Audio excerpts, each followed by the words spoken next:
Professor Alex Lima, Director of Career Services and Professor at Atlantis University of Information Technology and Business. I'm here with a distinguished speaker, a guest, my good friend, Professor James Stoneman. How are you, James? Doing very well, thank you. Welcome. So it's a wonderful opportunity to have a conversation about what's going on in IT, what's happening in the market. A lot of the students, a lot of future students, professionals, they might be interested in knowing what's going on in this complex business. So I want to ask you, what is going on in the market, in your opinion, regarding IT? What's coming, what's happening, what do you see, the changes, the opportunities? And we have a lot of things to talk about with regard to that. One of the interesting things is I ran an IT company for a managed service company for 28 years and sold the company about 7-8 years ago and retired. And I got to see incredible growth. That's the beautiful thing about IT, is that it's always evolving. There's always something new. We're always moving in another direction. But one of the things I tell my students, and I think it would be good to have a little context, is this. The purpose of business, let's talk about business versus IT just for a second, because we both teach in both of those disciplines. Right. My doctorate's in business, but my MBA is in technology management, and I ran the IT company, which was a business. But the purpose of business is to maximize shareholder value, make a profit, right? But the purpose of IT is to create efficiencies and programs and infrastructure to help business reach their goal, which is to maximize shareholder value. And that gets better and better and better all the time. We see that and some of the things I think we'll be talking about with artificial intelligence, with blockchain, with a lot of these different things that we have that are learning. It's moving so quickly right now. Right. So we need to help our students succeed in that area. Yeah, and one other thing I want to find interesting is that way back then, like 30, 20 years ago, when I started in IT 30 years ago, there was the IT group and the business group. And usually this stuff was done in the mainframes, the IBM mainframes running the financials. So there was like the IT people, those kind of guys nobody knew about, somewhere in the organization running some of those thick reports, right? Look like a printed IBM mainframe thing. Nowadays, there's been a convergence of IT and business. So we don't have, it's the biz of IT or the IT of the business. So it's almost the same language. It would be very intertwined in what people are doing in terms of running their organization, right? Yeah. So, which is very challenging because almost everybody is on IT, and if everybody is on IT, nobody's in IT. So I think puts a lot of pressure on the professionals to be constantly learning and developing and challenging themselves to keep growing in their capability, right? Refer to what you were just saying. It used to be that you had an IT department, like you said, and it was just like over there in the Right. corner. Now you might have a chief technological officer, CTO, or CIO, chief information officer, and they're at the same level as the CEO and the COO Right. and the CFO of a company. And many of them get paid even more money when they get to that particular level. But I think what we see today today is that business analytics, business intelligence, data is everything right now because decisions are made on the data. Right. So it's how quickly can you take this raw data, turn it into information, and then make quality decisions for the company to make a profit and to move forward. And that's our jobs, and that's what we have to do as we give instruction to our students. Right. I think some of the ways I'd like to mention something in terms of that and ask you also in terms of what do you see as the challenges what do you see as the future in IT, and what do you see as the challenges? Yeah, well, it's an interesting question. If you see in the long term, I see a lot of autonomous systems that can work pretty much almost by themselves. That's what people talk about. AI is going to control the world, right? Yeah. And that's X amount of time in the future. But in a shorter term, I think there's some challenges which would impact some of the positions or job descriptions that we see today. People talk a lot about ChatGPT. ChatGPT is one of the candies in the bag of AI, right? AI is a bag of goodies. So, and ChatGPT will start, not now because it will learn, it will build that knowledge base, right? As the thing progresses to impact a lot of positions in the job market, right? So in this case, there is a challenge in this development of IT opportunities for the students. But the fundamental thing is that I see less distinction between the business professional and the IT professional, except when you're running a network or you're like a programmer. But in many of those roles, even like on the SQL or a business analyst or a data analyst or BI guy, could be both sides, an IT person, a business person. So there's a huge convergence, right, between the traditional business individual that study marketing or operations or supply chain, logistics, whatever, and the IT person. Right. So becoming very convergent. Now there's a big plus, and also to some extent a minus, because the demands are higher, the expectations are higher, right? So you hire a we see marketing that person. in one of the things that's happening today. Obviously, there's a great industry to move into. In Miami, where Right. we live, it's become the tech hub. But what we see, we've got AI, we got blockchain, we got the metaverse, we've got business analytics, we got business intelligence, and all these opportunities open up. Having said that, a challenge is Microsoft just laid off thousands of people. Right. Amazon just laid off thousands of people. Now, a lot of that can be attributed to the pandemic, where they overhired or Right. they hired because most things were online, et cetera. So you've got to be good at what you do to get a job and keep a job at this moment. But there's also great opportunity for the entrepreneur Right. to create Absolutely. applications and move forward. Now, that's on the short version, the short vision of it. And I think for our students, the best thing that we can do for them is teach them to actually how to use the product, not theory, but application. So Right. I remember when I owned my IT company for 28 years, I really would take a person that had experience over a person that had the degree, and then I would pay for your school if you wanted to go to school to get it, because I needed you to make money for me right away. Right. I couldn't invest 6 months or a year. I needed it to Right. happen right away.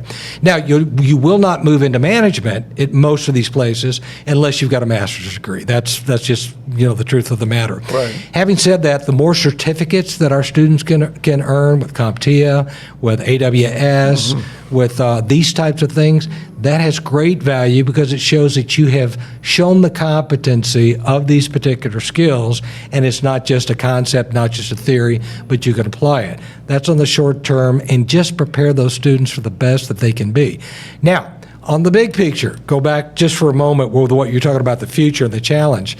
Two big industries, biotech, AI. All right. When those two things converge together, what's going to happen in the next 40, 50 years? That's something that you and I may or may not be around for that, but it's definitely going to change the way the world thinks, Right. the way we are, status, social status. There's going to be a lot of changes that take place. But every time there's something new, and people say, oh no, the computers are going to take over. Well, they are. I mean, you go to McDonald's today and you don't have a lot of people in there taking your order. Right. You go up and you press on a little kiosk, a little button, you tell them what you want, and it takes your order. But somebody had to program that. Somebody has to maintain that. And so those are the types of things that we want to teach, and that those jobs, even if you look at hardware, I know you like a lot about hardware. That's one of your favorite topics, okay? Not just in the cloud, but even with Amazon Web Services, with Azure, with Google Cloud Services, Right. there's still hardware somewhere. You got servers, routers, switches, firewalls, that's all backup, NASs, all that still exists. And we have the opportunity to train also in that area. That is one of your favorite Yeah, no, topics, absolutely. right? For example, you mentioned the hardware. The things we don't see, well, we now move into the Internet of Things, right? The expansion of the traditional internet will become as important as ever, because that will be the sustaining foundation for all the stuff to connect. And the other thing you mentioned about, which is the data, right? The data, most of the AI applications, or many times that I had a chance to implement AI in real organizations to see the results, we had like results that were questionable in many aspects because the data did not have the quality. So for the IT professionals, there will be more challenges for them to keep everything running, to understand how things run, but also engage and participate in the data descriptions, the data definitions, the data models, and all this stuff, because the lines will become blur and blur, right, between who is particularly the ones which are client-facing, the IT client, the business analysts. They'll become a big mixture of technology and business altogether, right? And that's going to be interesting for them. In the career service, I tell them exactly that. I think the IT professional has a challenge because many of them are very techy, And they have also to develop the soft skills, because a lot of times the soft skills would give them the opportunity to be hired by an organization. However, the soft skills themselves do not sustain them in the job. They need to develop and have the technical skills, the hands-on skills to deliver. Right? All right. To your point, where I work, there's 4,000 employees, administrators. I wrote an app that saves you a significant amount of time, Right. because it automates everything. So I took it to the president of the corporation, or the institution. I said, listen, I can guarantee you that I can save you an hour a week. Well, an hour a week's 50 hours a year. I just want 1,000 of our employees to use the app, and I guarantee they're going to save a minimum. That's a minimum of 50,000 hours a year I can save the institution. Guaranteed, all right? Good, we're more efficient. Bad, well, there's going to be some non-essential people that you just don't need anymore because the automation's taking care of it. Those skills need to be increased all the time. And let's look at artificial intelligence and ChatGPT for a second. I'm teaching SQL right now, as you know, and taught them how to load the database, how to put the SSMS, how to create tables, how to insert the data, all the stuff you know, and how to do a bunch of queries, okay? Great, works fine. Now, once they've learned it, I'm now teaching them how to use ChatGPT to write the code. ChatGPT, write me 5 tables with primary keys, have X amount of records or rows or whatever, and then you copy it over and put it over. Now, if it makes a mistake, and it does from time to time, we were doing one on Monday and we did a trigger command and it did it incorrectly. So you have to know it. It's not a shortcut. It's a shortcut in terms of if you already know it, but it's not a shortcut of learning the material. Right. Once you learn the material, now I can increase my coding by 10, 20, 30, 40 fold because I'm not inputting it manually by hand. Another thing, I could ask ChatGPT, write me a strategic plan for Atlantis University, and I'll get something. It's all in the prompt engineering. Or I can say, you're an expert in higher education. Write me a strategic plan for Atlantis University.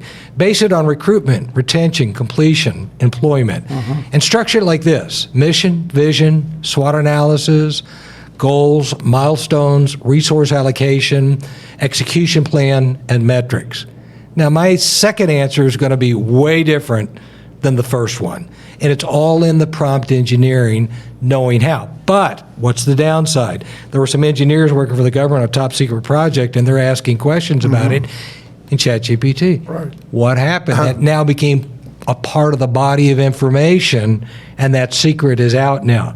So you have to be very, very careful what you ask because it becomes part of the database. So we're still learning all this. Exactly. And one thing I want to talk about AI is that as I was telling you, AI is very dependent on the quality of the data, because a good AI is what matters, right? Right. The okay AI doesn't matter. Right. Is irrelevant. So, in any problem, not just with the learning process that the algorithm will learn, but as well the quality of the data itself makes a difference. So as people talk about AI, and I say AI has so many things, because AI is not just one technology. There's different technologies. The quality of the data, if you don't have it, is a non-starter, because the results will be, nobody's going to believe in the results. Right. So I think we have a long way to go, as you just said, in some of the things that AI produces wrongly. But in general, large organizations, we still have a long way to go. I think one of the things that we're lacking right now also is there are a lot of apps that are out there. We'll just take Power BI, for example, from Microsoft, which does really good descriptive analytics on data. And it's very easy to use. You bring it in. You've got the data. If I have good data, then I'm going to have some nice charts and bars and stuff. Hey, here's what's going on. But companies need more than that. It's not just descriptive analytics. I need predictive analytics. Yes. What's going to happen if I stay on this road? Then I need prescriptive analytics. How do I fix it? How do I make it better? Those are the two areas that we really don't have, that I'm aware of. You may be aware of something that can really answer those kinds of questions. Of course, you can do what-if scenarios and programs, even in Excel, you can do a what-if scenario and move some things around, and that'll help out. But you still need to know what you're doing in order to implement it and make it happen. It's not just oh, great, I can skip everything. No, you've got to learn this. You have to do the homework. And all this stuff that we do in AI, because ChatGPT is a particular category of an AI tool, right? Right. So, but for example, when you look at prescriptive, descriptive, all the AI tools that I know of, they are narrow artificial intelligence. They focus on a particular range or one problem or one area. They are not applicable to the general area. For example, if you look something that is going to help the cardiac area of the body in terms of decision making, is just for the heart and the circulatory system. It doesn't apply in other areas because it becomes too broad. So AI still has a long way to go to become, like what they call GAI, General Artificial Intelligence. So when people talk to me about why they don't have robots like the Star Wars, I say, look, the Android, etc., because the amount of computation will be tremendous, and the amount of software just to make sure the robot is walking properly will consume a lot of processing power. But do you think? I think the steps before that. By the way, on that, did you think you'd ever have this 30 years ago? That it was Dick Tracy at watch with it. Anyway, before you have that, I think you're going to see in the AI world these large, the bodies of data and information. They're going to be specialized. There'll be one for the law discipline. There'll be one for medical. There'll be one for whatever, and they'll be written by doctors and lawyers. And we all know what happened recently with the attorney that had somehow ChatGPT make up a case, and then I think he lost his law license. I'm not sure, but that I don't know. I have to corroborate that information. Somebody told me.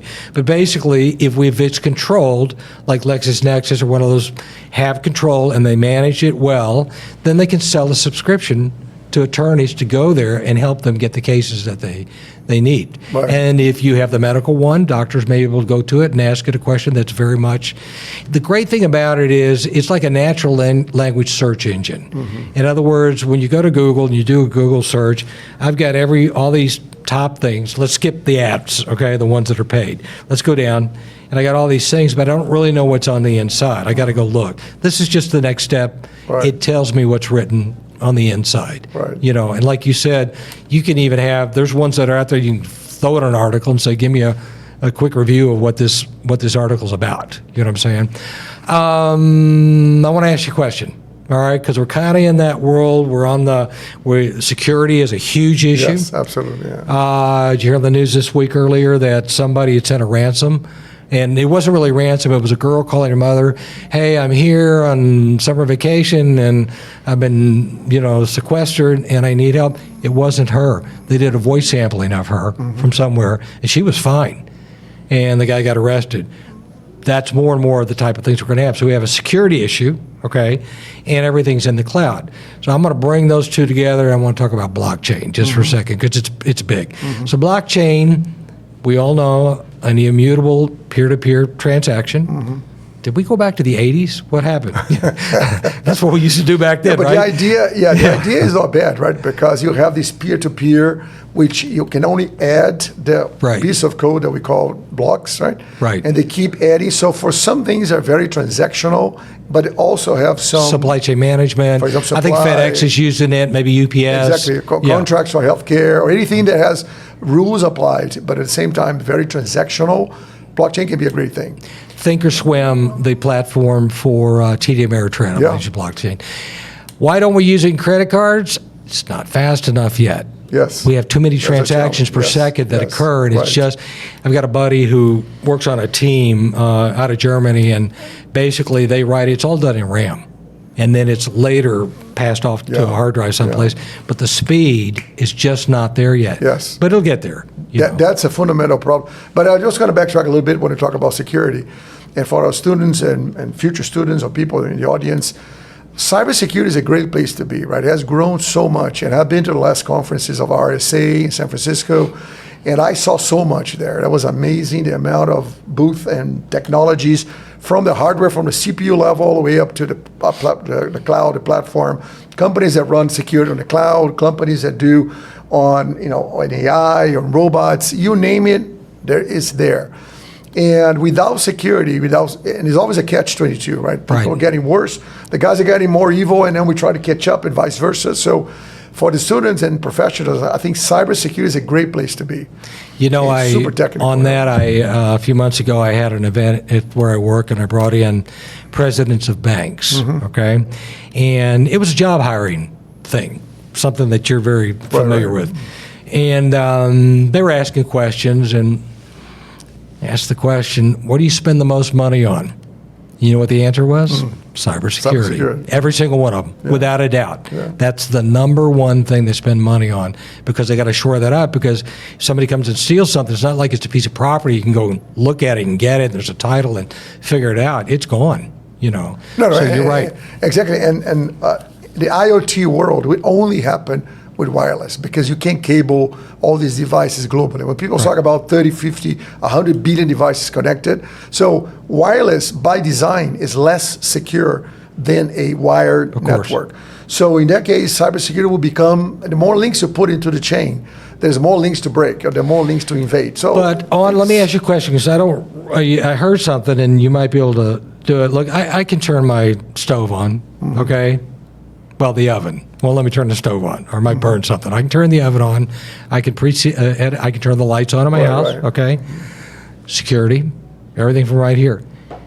It is my understanding that in IoT, Internet of Things, there is no standard yet that is universal for security. It's not there. This one has theirs, that one has theirs, that has theirs, and they haven't come together yet in terms of a standard. Do you know anything about that? Yeah, that's a general problem in IoT, because if you look at IoT itself, it has additional layer for the device connection, the device layer. And a lot of the devices have their own operating systems or application. Remember, the IoT is also, we talk about the cell phone, but we look at robotics or Industry 4.0, the connection of machines in a pharmaceutical company, the supply chain. So there's a lot of lack of standards in general. Right. There's a huge amount of work needed to make sure these things have some convergence. Right. There's some things in place, but definitely is a challenge. And although we are already in the IoT world, right? We are already, when you said, I know, you can buy a washer and dryer that it can connect from your cell phone. Of course, and program it. That's IoT. Yeah. So, but the thing is, most of the people don't call it, think that IoT is something coming in the next 20 years, but it's already here. But definitely the standardization in general is a challenge. Among that, cyber is a problem, right? Day before yesterday, I guess it was Sunday, a couple of days ago, I noticed the clock is wrong on the stove. My wife said, hey, the time's off. It doesn't match with the microwave. Okay, is it all right now?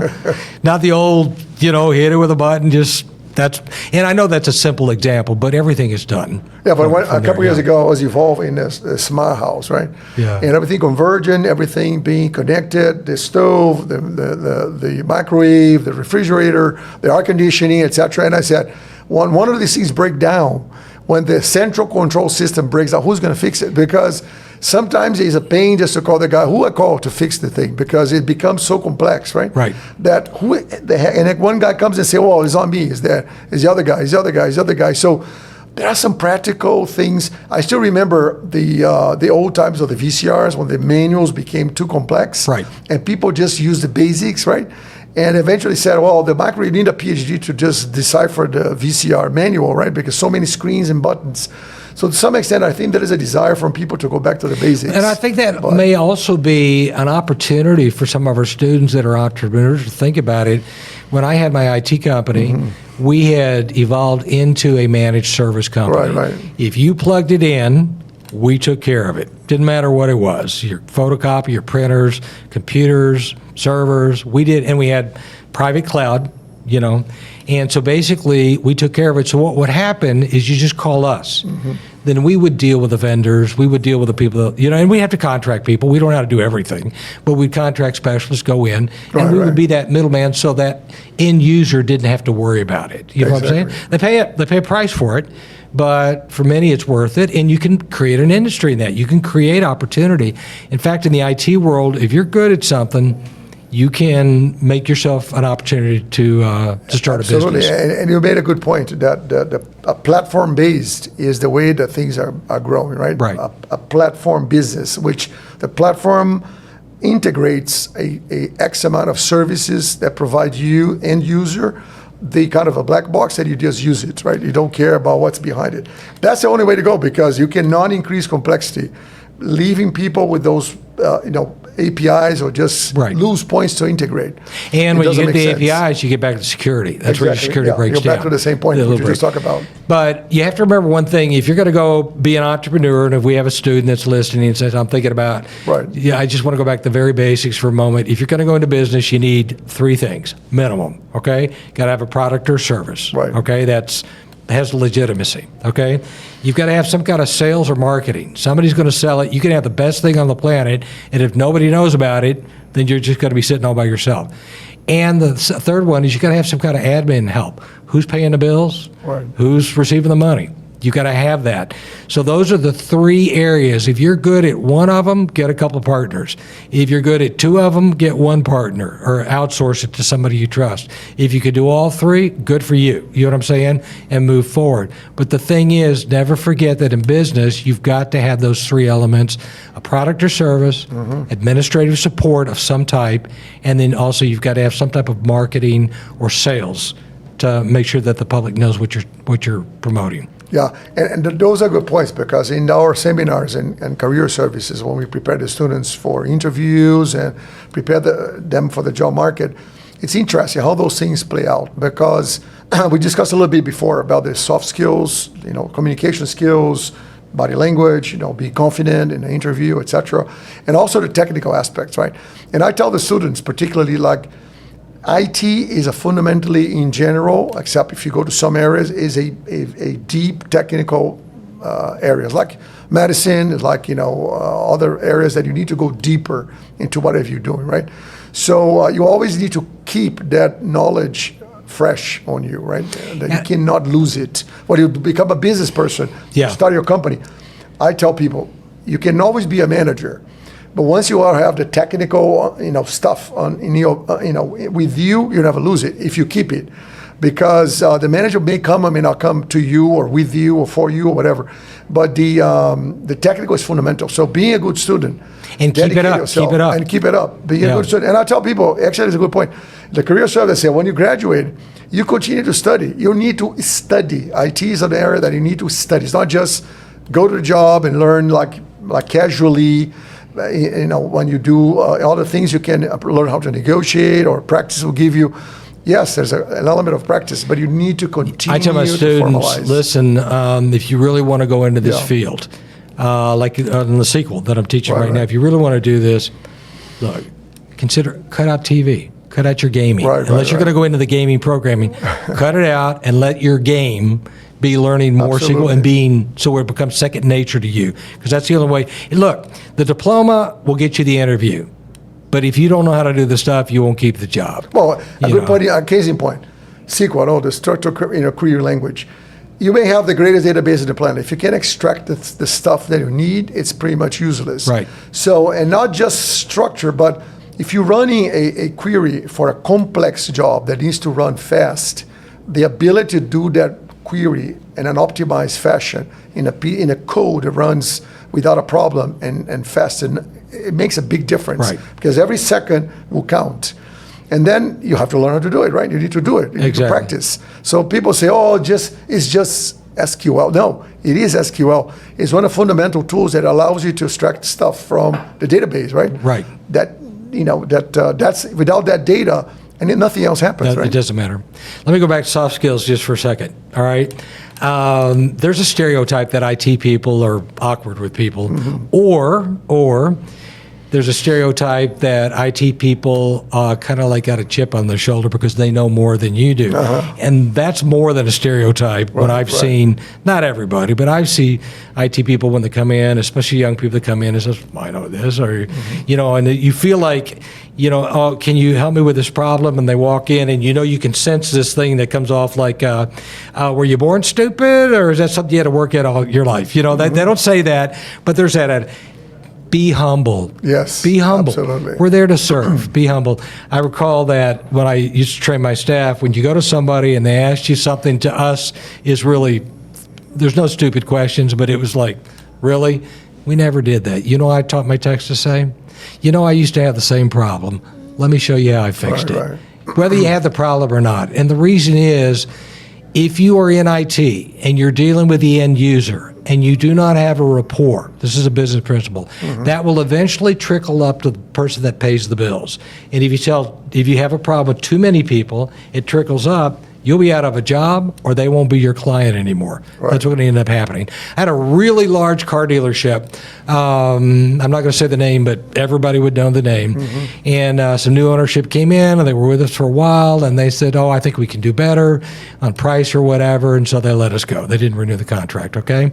Within 30 days later, they called us back, and they said, and it wasn't just for the money, it was because they would pay the difference because my tech that would go over there on site twice a day, or twice a week on a Tuesday, Thursday, if you ask that tech on Tuesday or Thursday, what do you do for a living? He would say, I sell cars. Right. Because he was working for a car dealership. Right. His job was to make sure the computers stayed up. Right. The salespeople would do the transactions. The accounts payable could pay bills. Accounts receivable could make the invoice. And that's where we fit in. We are not an island unto ourselves. Stay humble. How about my worst tech? They all were great. But if we had to order them for the guy that was the least best, he had the best personality. And whenever they would call up, everybody asked, can you send Thomas over? This is the guy we had. But he's not our best tech. Send Thomas over. He's great. And so he'd go over, and if he'd know how to do something, he'd call something, we'd walk him through it. But because of his attitude, because of the way he helped the client, because he saw the bigger picture, the picture is not that line of code. Right. The picture is that piece, like you're talking about, that piece of data that you're looking at for analytics so they can make a decision and make more money in that company. And you have to, it's like if we're going to build a house, all right? I can hand you a brick and say, let's start going. But what's better? If we look at a picture of the house, we look at the blueprints, Absolutely, now we know where we're going. Right. We see where our part fits in, and now we're part of this bigger than us thing. Right. And if we could remember that, I think you'll succeed much, much more in the workforce. Absolutely. And I believe that soft skills are the differentiator. Everything being equal, the individual that has more developed soft skills plays way better Without a doubt. than anybody else. And I tell people, you need to put energy to learn those soft skills, communication skills, leadership skills, interpersonal relationships, emotional intelligence.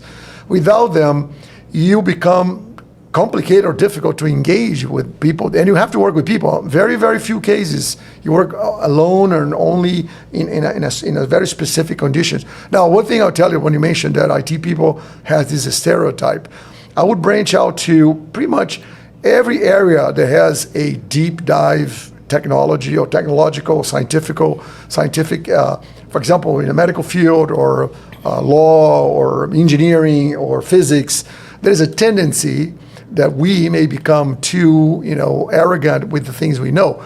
But reality is that we know very little about what's out there to be learned, right? So reality, if you really, I joke with people saying, if you're a smart person, you think you know a lot. If you are a very smart person, you think you know a little.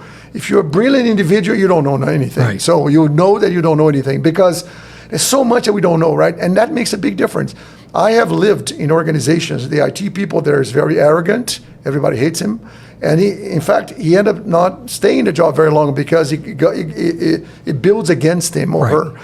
I have seen the guys who were really nice and know less than the other guys who are really geeks and super sharp and they think they know everything, and the users are just a something to upset them and disturb them in their mental processes. So these guys don't have a very long career. And, there's nothing wrong with saying, I don't know, I'll find out for you. Absolutely. That's a great question. Let me get back to you. There's nothing wrong with saying absolutely. that. Yeah. I want to ask you a question, because we've talked about topics that I have a lot of experience, in the things we talked about so far. A topic that I don't have a lot of experience, and I'm not deep at all, super shallow, but I think you know significantly more than I do. Tell me about this metaverse and all of that. Okay. So this is something interesting. It has grown quite a bit for quite some time, but it was not popular only, it has been around for quite a number of years. You will be amazed how many years people have developed those, glasses, those Oculum and other companies that do that kind of stuff. Meta, in fact, is the biggest player in the metaverse, in the AR, VR kind of world today. Okay, for those that are listening, okay, even myself, AR, VR, metaverse. What does all that mean? The metaverse is a big universe that we have anything that connects in this reality that we can build artificially, and we can do lots of things. So they call it metaverse, but for the sake of not calling something else. But the augmented reality is a combination of real elements, for example, your video, a picture of you or something with a virtual environment. And when you have a virtual reality, it's just a virtual, everything is designed virtually, nothing is, in quote, real. So those are used differently, but has grown quite a bit, although there's a lot of negatives. There are positives and negatives to use AR, augmented reality, or virtual reality. For example, you can build a manufacturing scenario in augmented reality. We take some things of your manufacturing plant, you augment with some virtual or some computer-aided design elements, and you can try scenarios. So are those two different things, augmented reality and virtual reality, Yes. but you can blend them together? The pure virtual reality environment, everything is virtual. Okay. So nothing is, in quote, real. You can take pictures, etc., but fundamentally the dynamics of the simulations, etc., are all virtual. And you can use them to simulate things without any dependency on a real scenario. But if you want to do augmentation, augmented reality, it means you're taking something. For example, this studio here, we can put this studio and put some virtual elements and see how we will behave with that element. For example, you go to a trip, for example, and people put behind you the scene of a nice beach or a nice, tourist area destination, and you kind of watch yourself there, how you would look like, right? Gotcha. Those kind of things. All right, you go to Warby Parker. You go online. They sell glasses. If you have an iPhone, you can pick out the glasses, Right. look at it. Those glasses are on your face. Right. What is that? That's an augmented reality because it shows yourself, right, and your image, and the glass on top of you. So you're augmenting that experience that you have, which would be just you. Right. Now you have that virtual component that is augmenting that experience that you have. And you watch and say, oh, it looks good, looks bad. And you can do that for clothing, for trips, for tourism, and also you can do for manufacturing, pharmaceuticals, quality control, robotics. Do you see that being introduced more and more into what we do, education? I think it's going to come, but the problem is going slow because of a couple of reasons. Number one, it's very expensive. Number two, it requires a very dedicated maintenance and keeping this thing running. Number three, the development is very complex. For example, when you develop a new app, and usually those things come with some selected or developed apps, right? And you have to know and learn a lot to develop for that environment. Remember, that environment needs to be 3D most of the times, or many times it'll be a three-dimensional environment. So it requires a lot of almost like computing game power thing, and stuff. Now, hardware, are there software. off-the-shelf packages that's like a base that I could Yes. start with Right. and then... There are some companies that are selling, for example, things for school, for education. And you have things that you can look at a heart or a human body or astronomy, and you can navigate through the solar system. And the students can see the solar system like Jupiter, Saturn, and it helps them to learn about the solar system in general. So but how those would- are very limited. How do we get our students involved more in... Well- because that's part of the economy, the IT that's coming, right? Exactly. In the future, is going to be more. So there's an investment in hardware required, Yeah. which varies, depends on the vendor, depends on what you're trying to do. There's a huge variability. Actually, there's a lot of players in the market. However, Meta is the largest market share is Meta. But the hardware itself that is required, not just the computing power, but also the glasses or any special device that you need to have, plus the software, that usually the package may come with the software, is always a defined set of things that you need to acquire. And then that limits you. If you want to continue to grow, you need to also work with a company or developers which will learn how to do that. It resembles, in many aspects, the gaming development. Developing games with the languages that we do games, because you need to validate three-dimensional, all the edges, vertices, and faces need to be according to the Euler's law. So it has to be realistic. A lot of things I have seen, for example, they don't look realistic. They don't look very basic, and then becomes boring or not appropriate to simulate a real environment, right? So the drawback is the cost, the time, and the maintenance of that application to be realistic. Because if it's too generic, it doesn't really mimic a scenario. If you go to a place and you go, oh, we're going to visit this museum, and the museum looks very primitive. Right. It doesn't really give you I an remember I experience. got the Oculus around a few years back.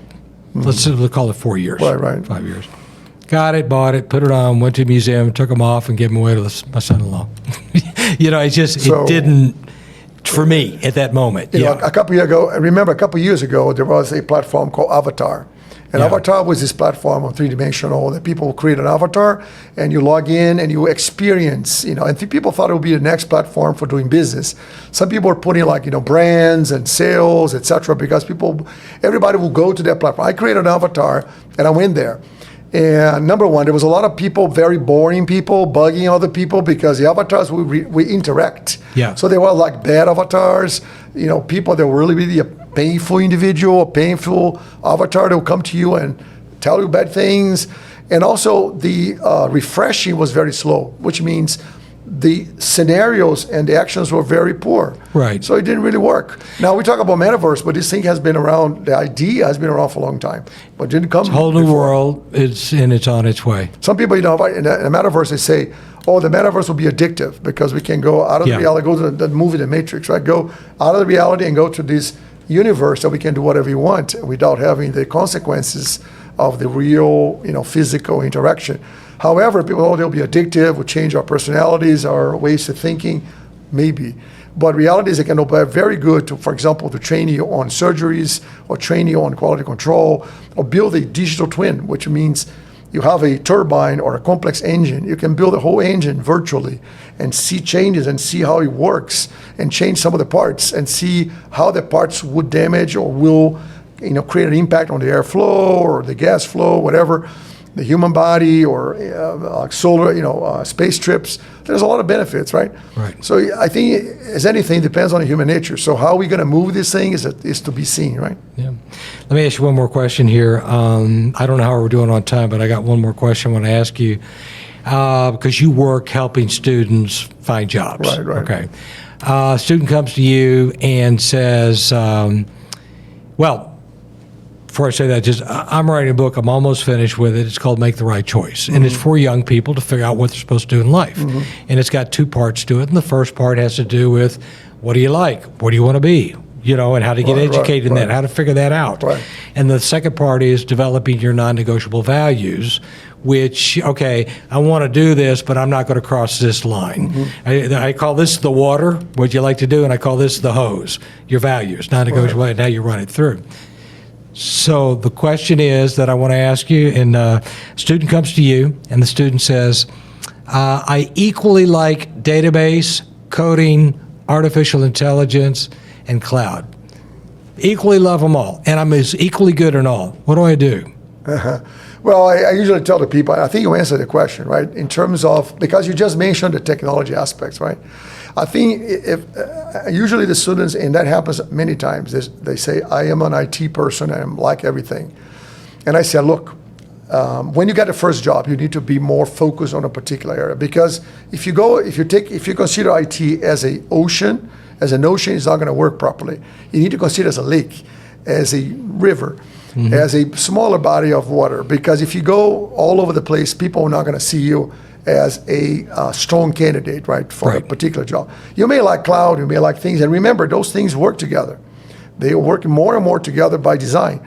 But you need to focus on one area that is going to be your claim for fame. Right. If you don't have that area, at least for the first job, it's going to be hard. It's going to be harder. Maybe not that hard, but harder. Because people will not see what is your differentiator, right? Yeah. So it's very important that you not only build your soft skills, but also that you narrow that area that you really have passion. You may like all, but you need to have the one that really makes your heart beat faster. Yeah. Once you get to that area, remember, in 1, 2, 3, 4 years, you branch out. You're going to work in different things because they're all related anyway. What you mentioned, cyber, cloud, AI, they're all interdependent, IoT, etc. But without that, it's a much more, and I have seen students, case in point that you just mentioned, with that condition. They are IT people, and when it comes to the job market, the employers say, hey, I want a Python programmer, I want a database guy, I want a business analyst, I want this and that. You mentioned before about the certifications. that's a good path for them to take certifications. And many of our classes in Atlantis are aligned with certifications so that they get prepared. I think you taught a class on project management, which was aligned with the CompTIA certification, right? So those are the paths for them to take, to be more specific and to get something under their belt that shows, hey, this guy knows this. Right. I always tell them that IT, by design, is a technical field, so you need to be technical. Once you have time in your career, then you become less. If you go to the management route, you become less technical, and you branch out to other things. But you need to have something that anchors you. Now, this is more relevant for people that come from a different background. They come from healthcare or business, etc., and they get to IT as a second degree or third degree. In this case, even more important, they need to really narrow in an area that will, I say, that complements or augments their initial knowledge, but they also gives them an anchor that they can say, I can, portray myself like this person. Right. And that increases the chance of Good answer. I think our time is up. It's been a great conversation. No, great to have you on board. I hope we get to do it again. All right. No, I think we should do more times because this is, for all the students, the audience, I think we're always available to do that. I think it adds a lot of value for helping people think about using a little bit of our experience, which we still have a lot of stuff to learn, right? Right. But thanks for coming, Professor. Thank you. It's always a pleasure. Thank you. Thanks so much, guys. Have a great evening.